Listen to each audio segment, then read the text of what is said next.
What's been foremost on your mind these past 2.5 weeks? Foremost on my mind has been my brother. He doesn't leave my side since the moment that I found out that he was in that building.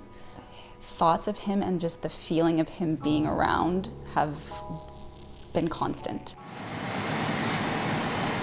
In the early hours of March 16th, a fire broke out in this old Montreal heritage building, ripping through the wood interior. 9 people managed to get out. At first, it wasn't clear who hadn't. For 2 days, firefighters said only one person was missing, Camille Mayer, a longtime tenant of the building.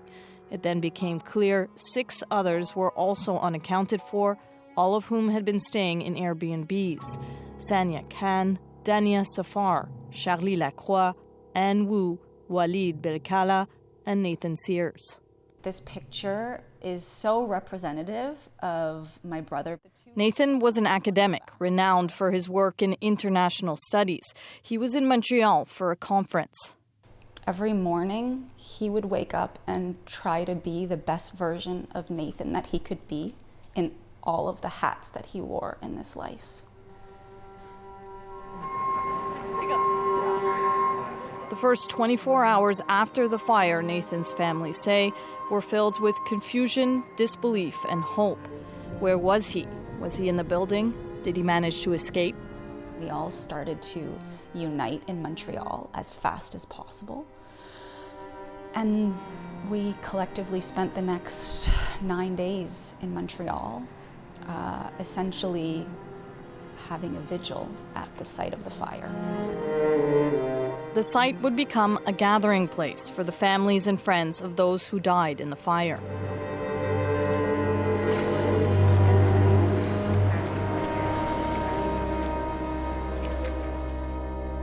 Thank you very much for speaking with me. I appreciate it. Among those who stood vigil, Anne Wu's parents. It was a long journey from Tongling, China, to get there.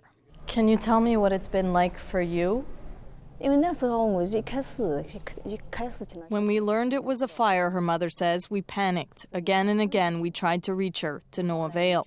Like Nathan, 31-year-old Anne Wu was also an academic, a neuroscientist also in town for another conference. High correlation to the learned movement. She decided to rent an Airbnb and stay in Montreal for one more day. Born under China's one-child policy, her parents say they did everything they could so she could achieve her dreams. This hurts so much, her father says. For us, Montreal is a place of heartbreak and indignation.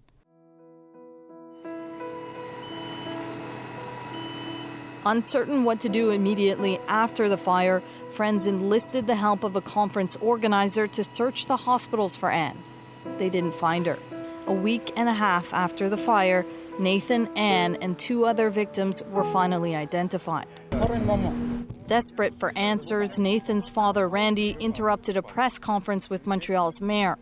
More and more information about the building was coming to light. At least 3 of the people who escaped said no fire alarms went off. Inside, several Airbnbs were being rented, illegal in that part of Old Montreal. And the family of 18-year-old Charlie Lacroix, who also died, described her call to 911 that night, where she said she was in a room without any windows. The coroner told the families that both Anne and Nathan died of smoke inhalation.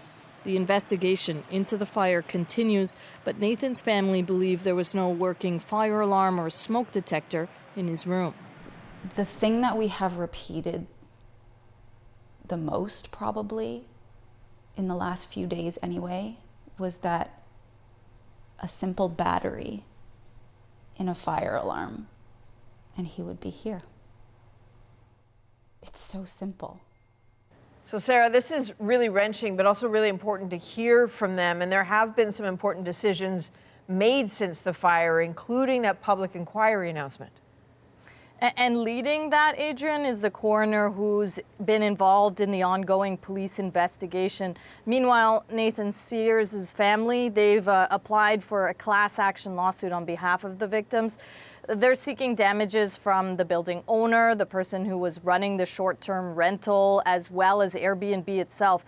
And you know, Brittany Sears told me it is about getting closure, but the most important thing for her is that other families don't have to go through this. Indeed. Sarah Levitt in Montreal, thank you. Thank you.